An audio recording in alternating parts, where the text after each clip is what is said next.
నన్ను బలపరచు క్రీస్తు యందు నేను సమస్తము చేయగలను. దేవుడు మన పక్షమునుండగా మనకి విరోధి ఎవడు? ఆమేన్, ఆమేన్. కొంత అచ్చట వాక్యం ఎందుకు నేర్చుకోవాలి? మనకి వాక్యం అసలు ఏం అవసరం, ఎందుకు అవసరం? వాక్యం మనల్ని ఎలా మారుస్తుంది? అసలు మనకి ఆయన డిజైన్ చేసింది ఏంటి? ఈ నీతి, న్యాయం ఇవన్నీ మనకి ఎందుకు? ఒక వచనం మనం చదువుకున్నాం. నిన్నటి దినాన్ని మనం చదువుకుంటూ ఉన్నామే, ప్రసంగి గ్రంథం 3వ అధ్యాయంకి వెళ్దాం రండి. ప్రసంగి 3వ అధ్యాయం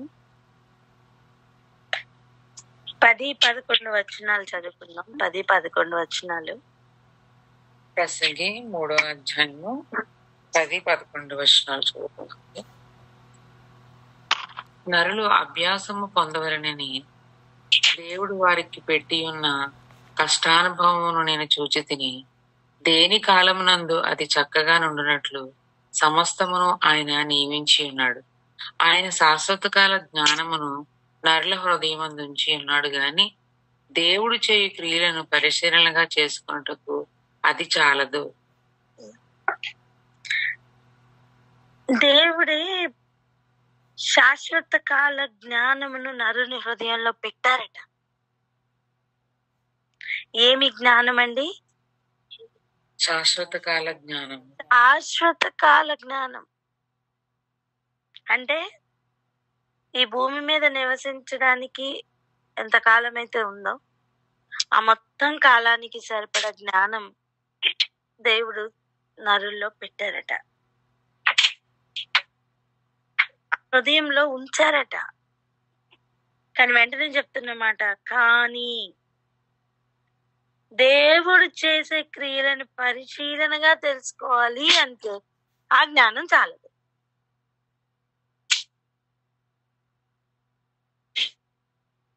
కొంచెం ఆలోచిద్దాం. దేవుడే హృదయంలో శాశ్వత కాలానికి సరిపడా జ్ఞానం పెట్టారు. అయినా సరే ఆ జ్ఞానము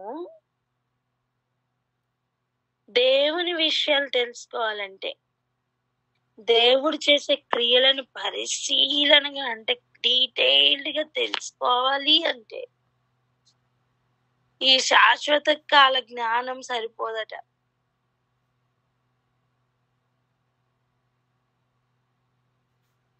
అదేంటి? ఆయన పెట్టిన జ్ఞానమే కదా, నరులకున్నది కూడా అదే కదా, అంతే కదా. మరి దేవుని క్రియలు తెలుసుకోకపోతే ఇంకెలా? మనలో మార్పు ఎలా వస్తుంది? ప్రభుకి ఏం కావాలి? మనలో మార్పే కదా. యేసు ప్రభు వారు భూమి మీదకి వచ్చినప్పుడు ఏమి చెప్తూ సువార్తను ప్రకటించారు? పరలోక రాజ్యం సమీపించింది కనుక పొందమని, మనసు మార్చుకోమని చెప్తూ ఉన్నారు. అంటే దేవుని క్రియలు మనకి తెలియడానికి మనిషి హృదయంలో పెట్టిన శాశ్వత కాల జ్ఞానం సరిపోదు. మరి అలా అయితే ఏం కావాలి? దేవుడు అనుగ్రహిస్తున్న జ్ఞానం కావాలి. నేను చెప్తాను. ఏం కావాలండి? దేవుడు అనుగ్రహిస్తున్న జ్ఞానం కావాలి. చెప్పండి, ఏం కావాలి?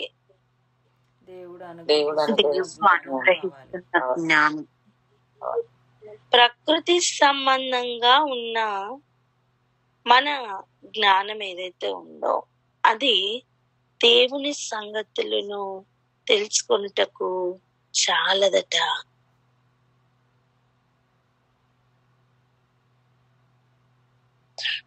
ఇప్పుడు క్లాసెస్ స్టాండర్డ్స్ పెరుగుతున్న కొద్దీ ఎల్కేజీలో యూకేజీలో ఉన్నట్టుగా సింపుల్ క్యాలిక్యులేషన్స్ ఉండవు కదా.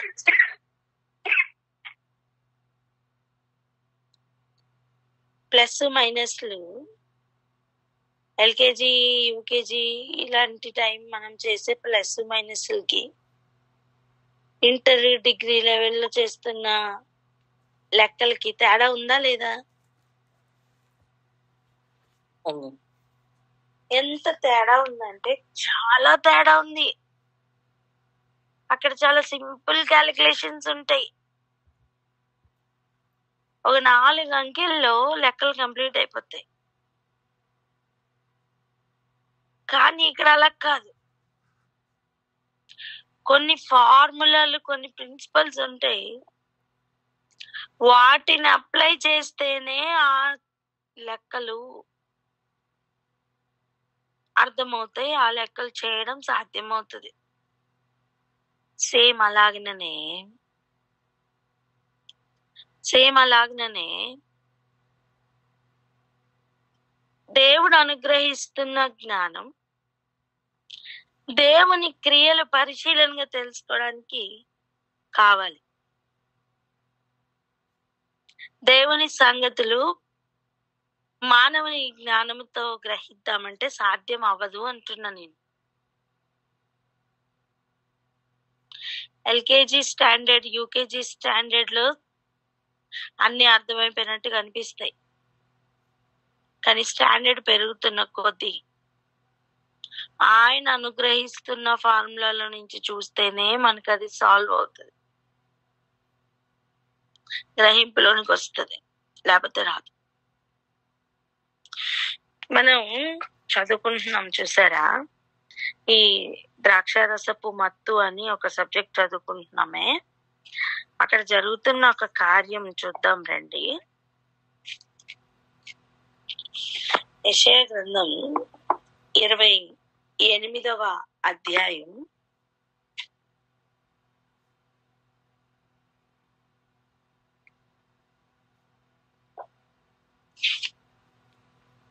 చదవండి. 6వ వచనం నుండి 10వ వచనం వరకు చదువుదాం. 6 నుండి 10. యెషయా గ్రంథము 28వ అధ్యాయము 6వ వచనం నుండి 10వ వచనం వరకు. ఆయన న్యాయపీఠం మీద కూర్చుండు వారికి తీర్పు తీర్చ నేర్పు ఆత్మగాను, గుమ్మమునొద్ద యుద్ధమును పారగొట్టు వారికి పరాక్రమం పుట్టించువాడుగాను ఉండును. అయితే వీరును ద్రాక్షారసం వలన సొక్కి సోలుదురు, మద్యం వలన తత్తరపడుదురు. యాజకులేమి ప్రవక్తలేమి అందరూ మద్యం వలన సొక్కి సోలుదురు. ద్రాక్షారసము వారిని మృంగివేయుచున్నది, మద్యము వలన తత్తరపడుచున్నారు. దర్శనము కలుగునప్పుడు సోలుదురు, తీర్పు తీర్చు కాలమున తత్తరపడుదురు. వారి భోజనపు బల్లలన్నీ వాంతితోనూ కల్మషములతోనూ నిండి ఉన్నవి, అవి లేని చోటు లేదు. వాడు ఎవరికి విద్య నేర్పును, ఎవరికి వర్తమానము తెలియజేయును? తల్లిపాలు విడిచిన వారికా, చన్ను విడిచిన వారికా? ఆజ్ఞ వెంబడి ఆజ్ఞ, ఆజ్ఞ వెంబడి ఆజ్ఞ, సూత్రము వెంబడి సూత్రము, సూత్రము వెంబడి సూత్రము, కొంత ఇచ్చట కొంత అచ్చట చెప్పుచున్నాడని వారు అనుకుందురు. వారు అంటున్న మాట సత్యమే. ఆజ్ఞ వెంబడి ఆజ్ఞ, సూత్రం వెంబడి సూత్రము, కొంత ఇచ్చట కొంత అచ్చట దొరుకునన్న మాట వారు అనుకుంటున్న మాట నిజమే. కానీ దాని వలన ఆ ఆజ్ఞలో నుండి ఇంకొక ఆజ్ఞను పట్టుకునే ఈ మార్గంలో వాక్యం రావాలా?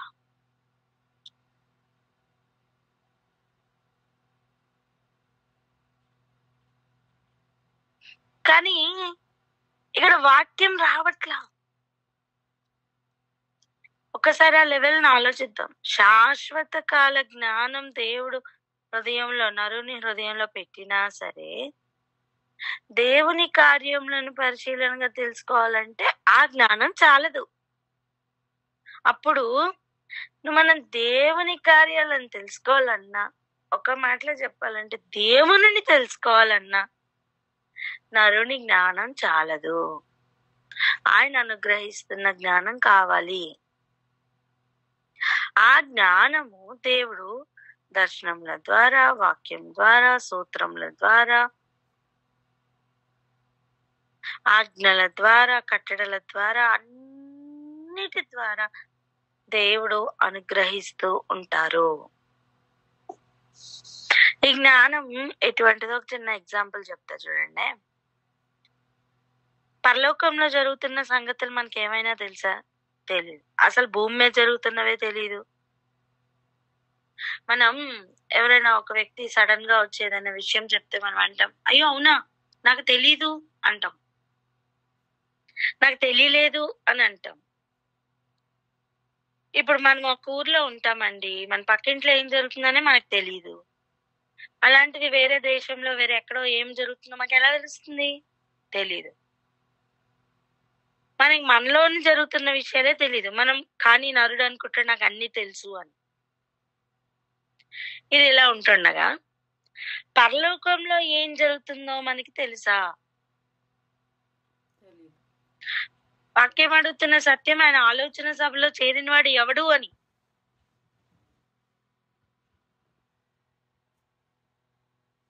అలా మనకి తెలియందే ఎక్కువ ఉంది. నరుడు నాకు తెలుసు అనుకున్న దానికంటే తెలియనిదే ఎక్కువ ఉంది. ఇప్పుడు పరలోకంలో ఏం జరుగుతుందో మనకు తెలియదు. పరలోకంలో రాత్రి పగళ్ళు ఒకటే పనిలో ఉన్న అపవాది ఉన్నాడు. ఏం చేస్తున్నాడు? పెద్ద లిస్ట్ పట్టుకొని మన సహోదరుల మీద నేరం మోపుతూ ఉన్నాడు. ఇదిగో చూసావా, తీసుకుని తీర్మానం పై నిలబడలా, ఇదిగో చూసావా, ఇలా చేశాడు, అలా చేశాడు, నిన్ను దూషించాడు. ఆయనకు ఉన్నదంతా తీసేయి, అప్పుడు నిన్ను దూషించకపోతే ఏం చేస్తాడో చూద్దాం. ఇదిగో చూసావా, ఈ మాట అన్నాడు, ఈ పీక్ లెవెల్లో ఈ మాట అన్నాడు, చూసావా, నిన్ను వదిలేశాడు.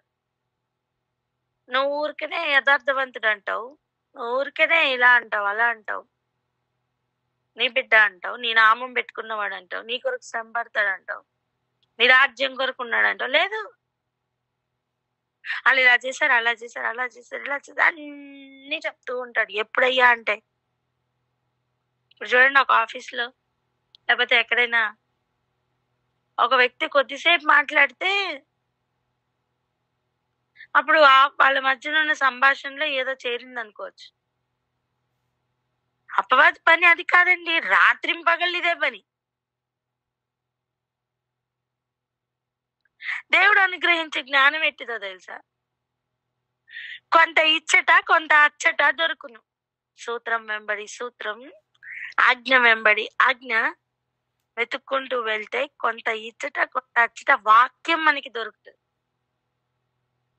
ఆ వ్యత్యాసం ఎలా ఉంటదంటే, ఇప్పుడు పరలోకంలో వాడు చేస్తున్న ఈ పనికి భూమి మీద నరులు బలి అవ్వకూడదు అంటే, భూమి మీద నరుల మీద వాడు అసలు నేరమే మోపకుండా ఉండాలి అంటే,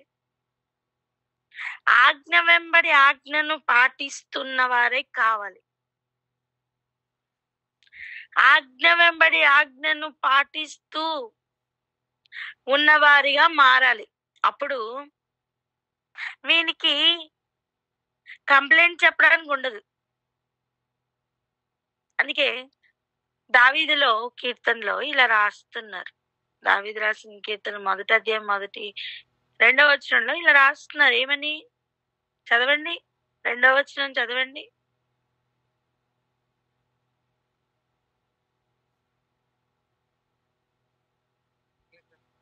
ఒకటో అధ్యాయం 2వ. యెహోవా ధర్మశాస్త్రం ఆనందించు, దివారాత్రము దానిని ధ్యానించువాడు ధన్యుడు. ఆయన ధర్మశాస్త్రం ధ్యానించడమే కాదు, దివారాత్రములు దానిలో ఆనందిస్తూ ఉండడం. ఇలా ఎవరు చేస్తారో వాళ్ళు ధన్యులట. ఎవరికైనా ఒక రూల్ ఏదైనా ఇలా చెయ్యాలి, ఇలా చెయ్యొద్దు అని చెప్తే వ్యసనం వస్తుంది, విసుగు వస్తుంది, నాకే అన్ని చెప్తున్నారు అనిపిస్తుంది. సంతోషంగా ఆనందంగా దాన్ని స్వీకరించాలి అనిపించదండి. అలాంటి ఏరియాలో ఆజ్ఞ వెంబడి ఆజ్ఞ పాటిస్తున్న సమయంలో ఆనందం పుట్టాలి, సంతోషంగా ఇంకా ఇంకా కావాలి, ఇంకా రూల్స్ పెట్టండి మాకు, ఇంకా ఆజ్ఞలు చెప్పండి అని అనిపించాలి. అలా ఎవరైతే ఉంటారో వాళ్ళు ధన్యులట. ఎందుకు తెలుసా? ఈ ధన్యత ఎటువంటిది తెలుసా?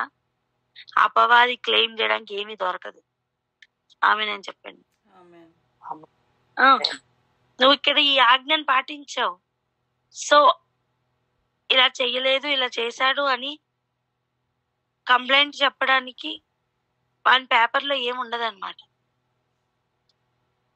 నేనేమంటున్నా అంటే, నీకు అక్కడ దేవుని కార్యం పరిశీలనగా తెలుసుకోవడానికి ఏ జ్ఞానం అవసరమైంది?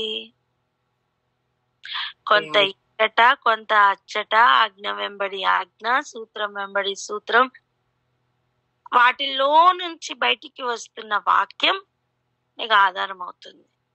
ఓకే, రాత్రింపగళ్ళు దేవుని యొద్ద నుంచి ఒకడు కంప్లైంట్లు చెప్తున్న పనిలో ఉన్నాడా, వాదిస్తూ మన మీద అపవాది అనే పేరు కూడా పెట్టుకుని వాడు అదే పనిలో ఉన్నాడా? ఓకే, సో అదే దీవారాత్రములు మనం ఇక్కడ ఏం చేయాలి?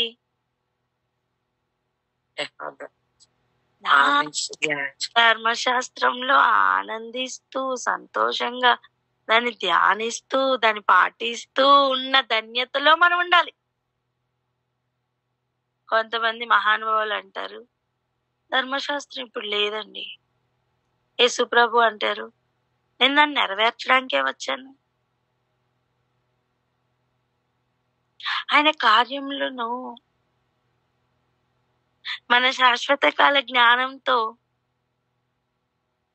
గ్రహించడం సాధ్యం కాదట. అది వాక్యమే చెప్తున్నారు ఆల్రెడీ. ఆయన ఎందుకు ఇలా చెప్పారు, ఆయన ఎందుకు ఇలా చేస్తున్నారు అనే ప్రశ్న ఉందా? ఆయన ఎందుకు చేస్తున్నారో తెలియాలి అంటే కూడా ఆయన అనుగ్రహించే జ్ఞానం కావాలి.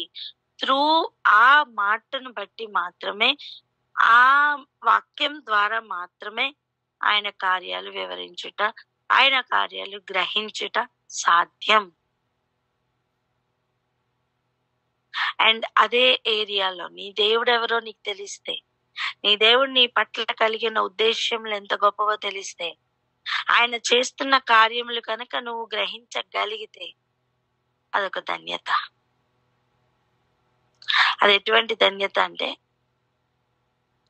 దేవుడు నీ లోపల పెట్టిన శాశ్వత కాల జ్ఞానమును మించిన ధన్యత. ఆమేన్. కనుక ఇక్కడనే ఆగి ఒకసారి ప్రార్థన చేద్దాం. మనకు అర్థమైంది, ప్రభా మీ కార్యములు మేము ఆలోచించాలన్నా, ధ్యానించాలన్నా, గ్రహించాలన్నా మాకున్న జ్ఞానం సరిపోదు. మీరు ఆల్రెడీ పెట్టిన శాశ్వత కాల జ్ఞానం కూడా సరిపోదు. మీ జ్ఞానం మాకు అర్థం అవ్వాలంటే, మీ ఉద్దేశములు మాకు అర్థం అవ్వాలంటే, మీ చిత్తం మాకు అర్థం అవ్వాలంటే మీరు అనుగ్రహిస్తున్న ఆ వాక్యం, ఆ జ్ఞానం మాకు కావాలి ప్రభా. అడుగుదామా ఈరోజు? ఎవరు ఆశతో అడిగితే వారు పొందుకోబోతున్నారు. దయచేసి అందరూ ఏకీభవించి అడుగుదాం, ప్రార్థన చేసుకుందాం. ఎవరైనా ప్రార్థన చేయండి. తండ్రి నీకు స్తోత్రము రాజా, స్తోత్రమయ్యా, పరిశుద్ధుడా నీకు స్తోత్రమయ్యా. అయ్యా నా తండ్రి, నా ప్రభు మీరెవరో నా తండ్రి ఫస్ట్ మేము తెలుసుకోవాలి తండ్రి. అప్పుడు మాత్రమే మీలో మేము ఆనందించగలమయ్యా. ఆనందించడమే కాకుండా మీరు అందులో దాచి ఉంచిన సంగతులు ఏంటేంటో తెలుసుకున్నటకు అయ్యా నా ప్రభు చదువుతున్నప్పుడు మాలో వస్తున్న ఆసక్తిని బట్టి నా తండ్రి, నా ప్రభు ఇంకాను నా తండ్రి దాని ముందు నా తండ్రి సమయం గడుపుతున్నప్పుడు నా ప్రభు మీరు అనుగ్రహిస్తున్న జ్ఞానం ఉంటేనే నా తండ్రి మేము అయ్యా నా తండ్రి ఆ సంగతులలో ఉన్న ఆసక్తిని మేము వెతకగలమయ్యా. అది మీరు చూపిస్తేనే సాధ్యమవుతుంది తండ్రి. అయ్యా ఈ దినము అదంతా ఏమిటో నా ప్రభువ, ఆ ఆసక్తి, ఆ జ్ఞానము నా తండ్రి, నా ప్రభువ మాకున్నను మా జ్ఞానంతో నా తండ్రి అది మేము వెతకలేమని తెలుసుకున్నాం ప్రభు.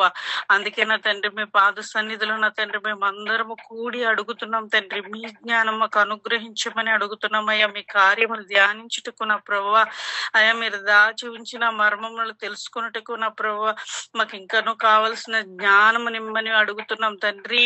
అయ్యా మాకు మీరు ఏ జ్ఞానం ఇవ్వాలని ఆశపడుతున్నారో ఆ విశేషమైన జ్ఞానంతో మమ్మల్ని నింపమని అడుగుతున్నాం తండ్రి. నీకు స్తోత్రం స్తోత్రమయ్యా. దివారాత్రపు ధర్మశాస్త్రం అందు ఆనందించువాడు ధన్యుడు అన్నాడు ప్రభు. ఆయా ధన్యతలోకి మేమందరం వెళ్ళడానికి కృప చూపి నడిపించమని, మీరిచ్చే జ్ఞానంతో నా తండ్రి ముందు కదలడానికి సహాయం చేయమని యేసు నామములో అడుగుతున్నాం తండ్రి. ఆమేన్. ఆమేన్. మనం నిన్నటి దినాన్ని 14వ వచనం చదువుకున్నాం, గుర్తుందా? యెరూషలేములోనున్న ఈ జనులను ఏలు అపహాసకులారా, యెహోవా వాక్యం వినుడి. ఎవరు ఆ అపహాసకులు అని మనం చూసుకున్నాం. ఈ అపహాస్యము జోక్స్ తో నిండిన అపహాస్యం కాదు. ఈ అపహాస్యము అహంకారంతోనూ గర్వంతో నిండిన అపహాస్యం.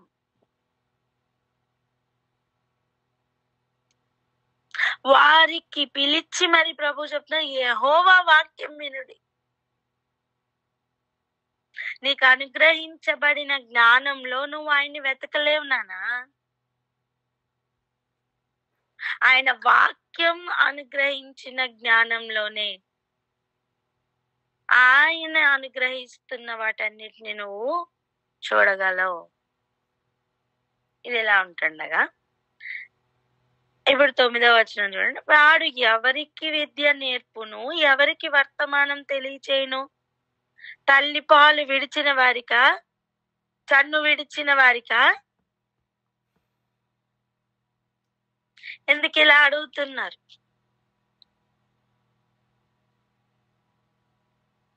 నీకు దర్శనం కలుగజేసి దాంట్లో వాక్యమును పంపించి నీకు కొన్ని క్లూ పాయింట్స్ ఇచ్చి త్రూ అంటే వాటి ద్వారా నీకు వాక్యం గ్రహింపజేయాలని ప్రభు అనుగ్రహిస్తున్న జ్ఞానం అది.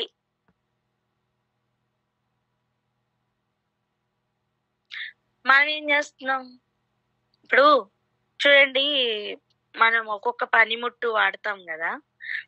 నీకు పీల్ చేయడానికి చాక్ ఉంటే త్వరగా పీల్ చేస్తావా? నువ్వు పీల్ చేయడానికి పీలర్ ఉంటే త్వరగా పీల్ చేస్తావా?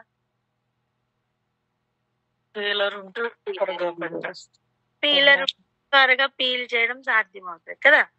అలా శాశ్వత కాల జ్ఞానంతో అది త్వరగా మనం గ్రహించలేము. దేవుని కార్యములను మనం గ్రహించలేము. కానీ ఆయన అనుగ్రహిస్తున్న దర్శనం, ఆయన అనుగ్రహిస్తున్న వాక్యం ద్వారా దానిని తేటగా తెలుసుకుంటా సాధ్యమవుతుంది. ఇప్పుడు చాక్తో కట్ చేసినప్పుడు మనం బాగానే కట్ చేసాం అనిపిస్తుంది.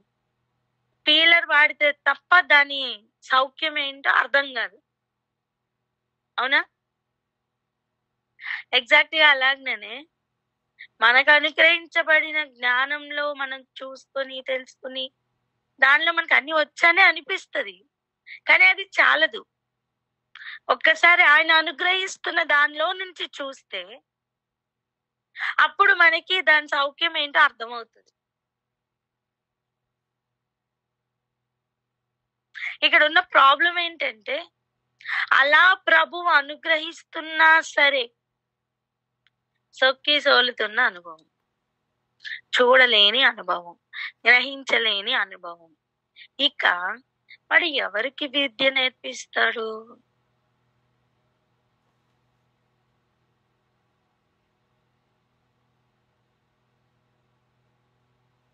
అక్కడ ఉన్న పరిస్థితులండి అవి. ఆ ఏలుబడి చేస్తున్న ఆ అనుభవంలో అంటాను, ఆ కేవలం ఆ మకరంకు ఒక మకరానికి ఉన్న గర్వం కాదు స్వాతంత్రించుకుంటున్నది.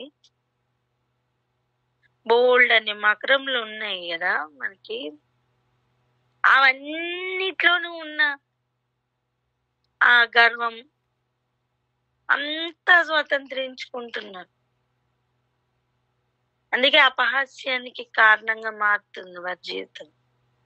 ఇప్పుడు మనకి కావాల్సింది ఏంటి అంటే, నీకు దేవుడు ఆజ్ఞ వెంబడి ఆజ్ఞ ఇస్తూ, సూత్రం వెంబడి సూత్రంలో నడిపిస్తూ నీకు వాక్యమును ఇస్తారు. ఆ వాక్యమును పట్టుకోవాలి. ఆ వాక్యమే నిన్ను అంత వరకు నడిపిస్తుంది నాన్న. పరలోకంలో ఏం జరుగుతుందో మనకి తెలియదండి. అక్కడ జరుగుతున్న విషయం గురించి ప్రభు మనకి ఏం అంత తేటగా ఏం చెప్పరు. మీకు అర్థమైందా? ఎప్పటి కీర్తనలు, ఎప్పటి ప్రకటన గ్రంథం. కీర్తనల్లో దావీదు ఒంటరిగా ఉండి అలా ప్రార్థన చేసుకుంటూ అలా ఏదో ఒక పాట పాడుకుంటూ ఉన్న సమయం మనిషి ఏం చేస్తే మంచిదో అలా ఇచ్చేశారు. మనిషి ఏం చేస్తే ధన్యతో ఆ నోటి మాట ద్వారా ఇచ్చేశారు అని మనం ఈరోజు చదువుకుంటున్నాం. అప్పటి కాలం వాళ్ళు విన్నారే, కానీ దానికి కారణం ఎప్పటి కాలం వారు విన్నారు? యేసు ప్రభు వచ్చిన తర్వాత కాలంలో. నిజానికి చెప్పాలంటే యోహాను పద్మాసు ద్వీపంకి వెళ్ళిన తర్వాత తెలిసింది దానికి కారణం. అవునా కాదా చెప్పండి?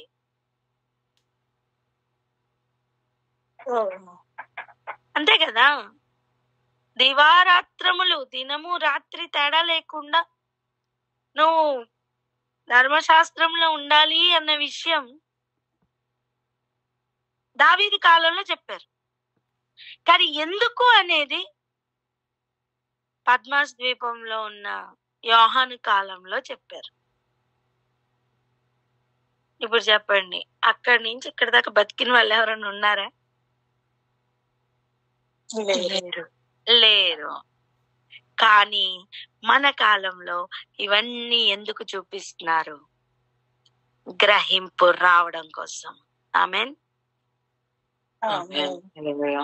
అంటే అప్పుడు చెప్పిన మాటకు కారణం ఇన్ని వేల సంవత్సరాల తర్వాత తెలిసిందంటే, ఇప్పుడు మనకి ఏదైనా ఒక రూల్, ఒక ఆజ్ఞ ఆయన ఇచ్చారు అంటే దాన్ని పాటించుట వలన ఎప్పటి కాలంకో మనకు అర్థమవుతుంది ఎందుకు చెప్పారో.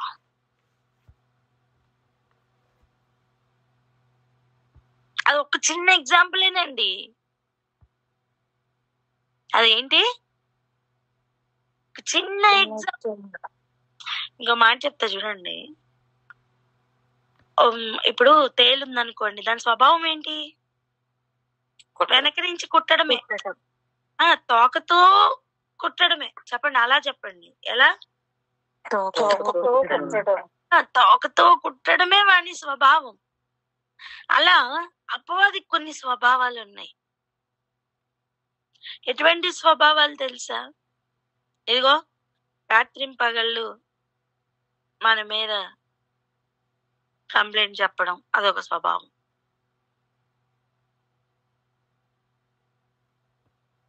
అలాగనే కననై ఉన్న స్త్రీ కనగానే బిడ్డని కూడా చంపాలని చూడడం, చంపడం వాని స్వభావం.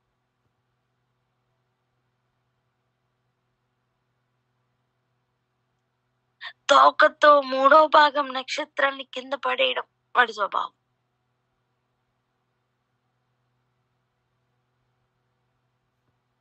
ఇవన్నీ మనకెందుకు అనిపించచ్చు? మరి శత్రువు యొక్క బలం ఏంటో తెలియకపోతే నువ్వు దేని జయిస్తావు?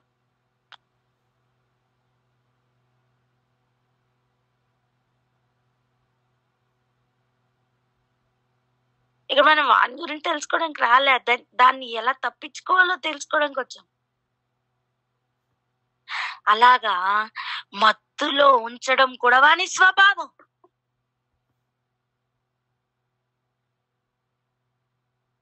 తెలుసుకున్నప్పుడు ఆ మత్తులో ఉండద్దు, బయటికి రా.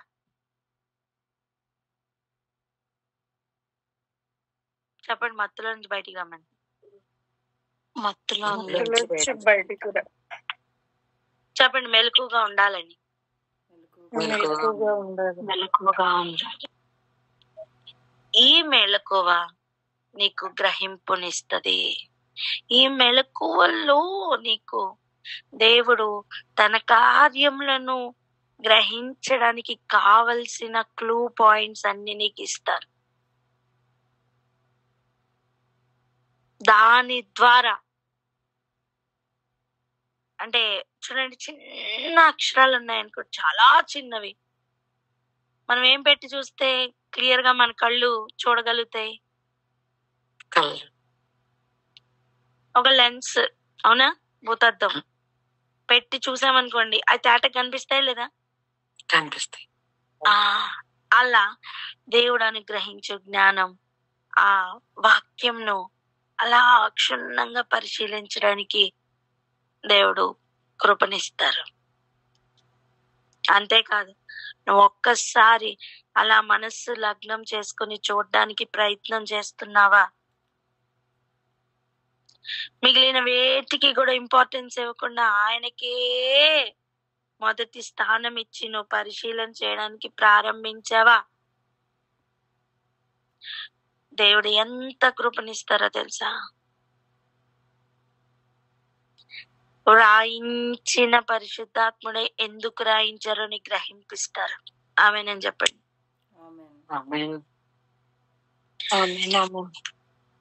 పాటించలేకపోతున్న ఏరియాలో పాటించడానికి కృపను మరలా ఆయనే ఇస్తారు.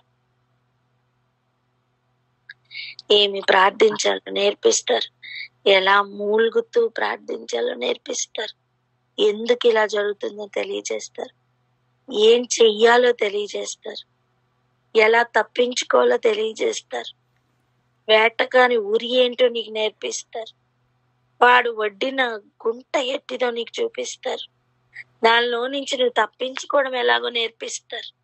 అంతటితో ఆగదు నాన్న, దాన్ని ఎంత మందినో తప్పించే కృపని బలమును ఇస్తారు, శక్తిని అనుగ్రహిస్తారు, నీ ద్వారా ఆయన ఆపరేట్ చేస్తారు. అవును, ప్రతిదానికి సమయం కలదు, నిజమే.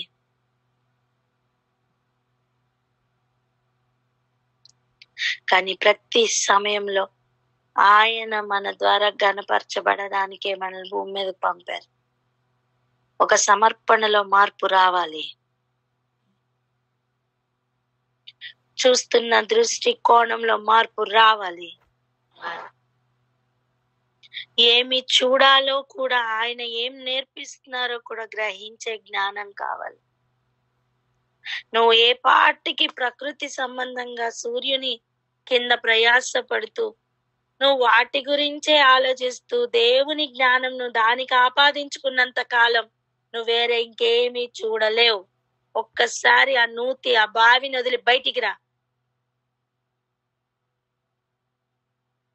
ఒక సింహాన్ని గాని ఒక పులిని గాని ఒక బోన్ లో పెట్టి ఉంచితే అది అనుకుంటది ఇంతే ప్రపంచం అని. ఇదే, ఈ బోనే ప్రపంచం, ఈ 4 కోణాలే, ఆ గ్రిల్సే ప్రపంచం అనుకుంటది. ఆ రింగ్ మాస్టర్ తీసుకొని వస్తున్న 2 రోజులకో 3 రోజులకో తీసుకొస్తున్న ఒక చిన్న ఆహారం, ఇదే ఆహారం అనుకుంటది. కష్టపడకుండా దొరుకుతుంది కదా అనుకుంటది. కాదు, ఒక్కసారి ఆ బోన్ విడిచిపెట్టి బయటికి రా, అడవి ఎంత పెద్దదో నీకు అర్థమవుతుంది. వేటాడిన దాంట్లో ఉన్న ఆ కిక్కేలా ఉంటది అర్థమవుతుంది. వేటాడగలవని నీకు తెలియట్లా.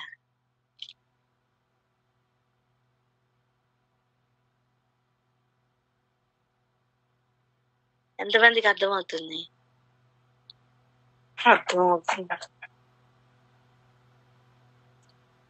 ఆ ఫ్రెష్ గా అది అలా భుజిస్తున్న అనుభవం ఉంటుంది, భక్షిస్తున్న అనుభవం ఒకటి ఉంటుంది. దానిలోనికి వెళ్ళాలి అంటే మత్తు విడిచిపెట్టాలి. మత్తులో ఉంచుట అపవాది యొక్క స్వభావం. వన్ ఫస్ట్ నుంచి అనుకున్న క్యారెక్టర్ అది. చాలు నాన్న, అందులో ఉండద్దు, ఇక బయటికి రావాలి. ఒక్కసారి ఆ మత్తులో నుంచి బయటకు వచ్చి చూడు, ప్రభు తీసుకెళ్తున్న మార్గం ఎట్టిదో అర్థమవుతుంది. ఇక ఇంకా వదలరు.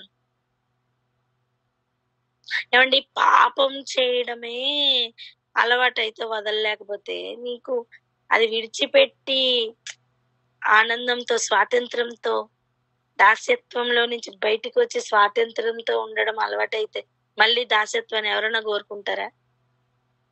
చెప్పండి. ఒక రిక్షా తోలుకుంటున్న వాడు ఎదిగి ఎదిగి అంచెలంచెలుగా ఎదిగి ఇప్పుడు విమానాల్లో ప్రయాణం చేస్తున్నాడు అనుకోండి, వాడు మళ్ళీ రిక్షా తోలుకోవడానికి రావాలని ఆశపడతాడా? ఆశపడ్డు. ఎప్పుడు అవకాశం దొరుకుతుందా అని ఎదురు చూస్తూ ఒక దగ్గర రిక్షా పెట్టి పక్కనే విమానంలో ప్రయాణం పెడితే ఏది కోరుకుంటాడు వాడు? విమానమే కోరుకుంటాడు. ఎందుకు? అర్థమైంది. ఈ ప్రయాణం ఎలా ఉంది, ఆ ప్రయాణం ఎలా ఉందో అర్థమైంది. ఒకప్పుడు తోలినా సరే ఇప్పుడు కోరుకోడు. అలా దాస్యత్వము, స్వతంత్రము రెండు పక్కనే ఉంచి ఈ అనుభవము ఆ అనుభవము దయచేసిన తర్వాత స్వాతంత్రం బాగుంటదా, దాస్యత్వం బాగుంటదా? స్వాతంత్రమే బాగుంటుంది. ఆమేన్. మత్తు ఒక దాస్యత్వం, మెలకువ ఒక స్వాతంత్రం. చెప్పండి. మత్తు ఒక దాస్యత్వం,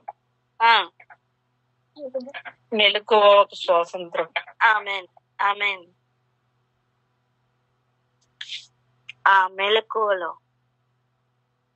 దేవుడు అనుగ్రహించు జ్ఞానం అనుగ్రహించబడుతుంది.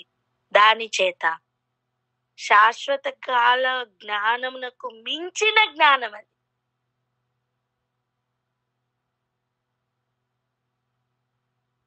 ఆత్మ సంబంధి అయిన వాడు ఆత్మ సంగతులను వివేచించే జ్ఞానంకు దొరుకుతుంది. మనకి అట్టి జ్ఞానం కోరుకుందామా? మత్తులో ఉండిపోయి ఏలుబడి చేస్తున్న అహంకారులైన గర్విష్ఠులుగా ఉన్న అపహాసకులకి దేవుడు వేస్తున్న సూటి అయిన ప్రశ్న, ఎవరికయ్యా నువ్వు విద్య నేర్పిస్తావు? ఏం నేర్పిస్తావు? ఆయన అడుగుతున్న మాట 9వ వచనంలో, వాడు ఎవరికి విద్య నేర్పును, ఎవరికి వర్తమానం తెలియచేయను? ఏం తెలియజేస్తావు? తల్లిపాలు విడిచిన వారిక, చన్ను విడిచిన వారిక, ఎవరికి తెలియజేస్తావు?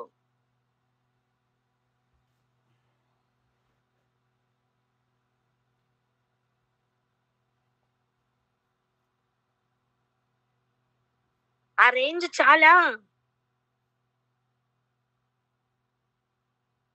జస్ట్ తల్లిపాలు విడిచిన వారంటే పసిబిడ్డలు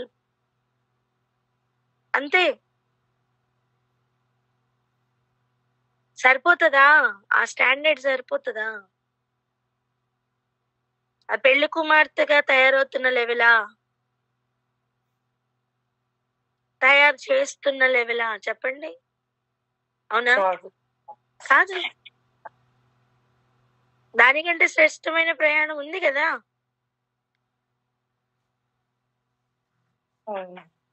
స్టాండర్డ్స్ పెరగాలి. చెప్పండి అన్నమాట.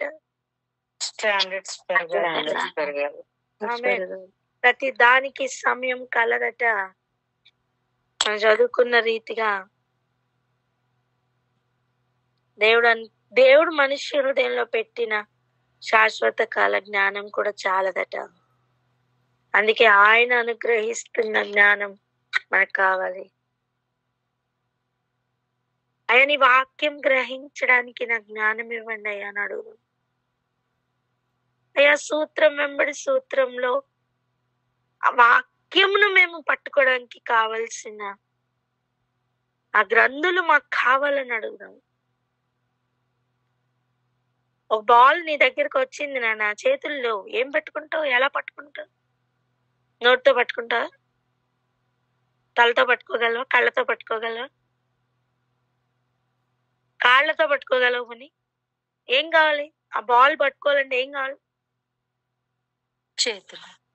చేతులు కావాలి. నువ్వు చదువుతున్నావు ఏదో అక్షరం, ఇప్పుడు అది పట్టుకోవాలి. ఇప్పుడు నీకు కళ్ళు కావాలా, చేతులు కావాలా?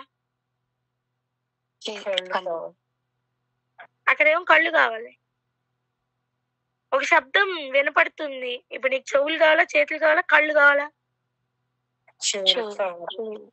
అంటే ఏంటి? ప్రతి అవయవం దేన్నో పట్టుకుంటుంది.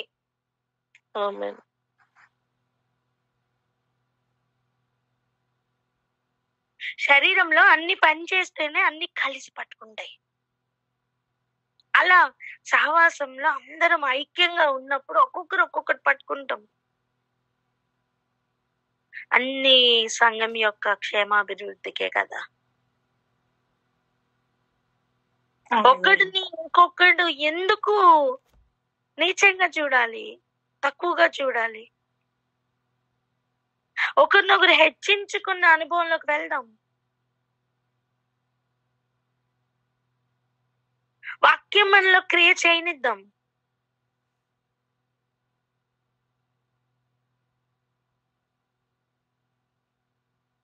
సత్యం మీద గ్రహిద్దాం. ప్రతి దానికి సమయం కలదు కదా. చదవండి ఒకసారి దేని దానికి సమయం ఉందో. ప్రసంగి 3 చదవండి మొదటి నుంచి. ప్రతి దానికి సమయం ప్రసంగి గ్రంథము 3వ అధ్యాయము. ప్రతి దానికి సమయం కలదు, ఆకాశం క్రింద ప్రతి ప్రయత్నమునకు సమయం కలదు. చదవండి. పుట్టుటకు, చచ్చుటకు, నాటుటకు, నాటబడిన దాన్ని పెరిగివేయుటకు, చంపుటకు, బాగు చేయుటకు, పడగొట్టుటకు, కట్టుటకు, ఏడ్చుటకు, నవ్వుటకు, దుఃఖించుటకు, నాట్యమాడుటకు, రాళ్లను పారవేయుటకు, రాళ్లను కుప్పవేయుటకు, కౌగిలించుటకు, కౌగిలించుటకు మానుటకు, వెతుకుటకు, పోగొట్టుకునుటకు, దాచుకొనుటకు, పారవేయుటకు, చింపుటకు, కుట్టుటకు, మౌనముగా నుండుటకు, మాటలాడుటకు, ప్రేమించుటకు, ద్వేషించుటకు, యుద్ధము చేయుటకు, సమాధాన పడుటకు. వీటన్నిటికీ సమయం ఉందట. తగిన ఆయా సమయాలను బట్టి ఒక్కొక్కటి జరుగుతాయి. దేవుడు నియమించారు ఆల్రెడీ. మనిషికి ఎలా ఉంటదంటే పుట్టడమే కావాలి, చచ్చుటకు కూడా ఒక సమయం ఉంది నాన్న. అది ఇష్టం ఉండదు.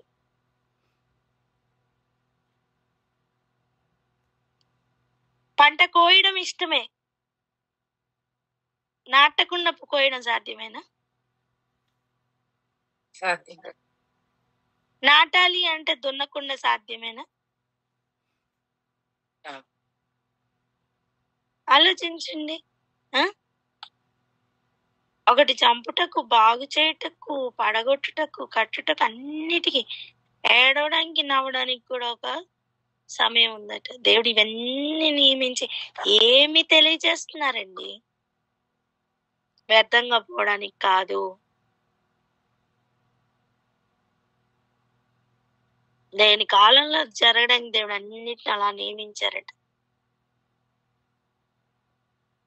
వీటిల్లో మగ్గిపోయి ఇక్కడ ఆగిపోవడానికి కూడా కాదు. వీటి ద్వారా ఏదో సంపాదిస్తాం, ఏదో సాధిస్తామని కూడా లేదు. ఆయన శాశ్వత కాలం నరుని హృదయంలో ఉంచినా సరే దేవుని క్రియలు పరిశీలనగా తెలుసుకోవడానికి అది చాలదట.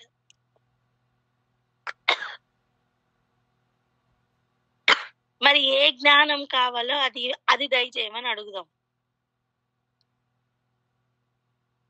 ఆత్మ అనుభవం చేత గ్రహిస్తున్న అనుభవాలు మనకు కావాలని అడుగుదాం.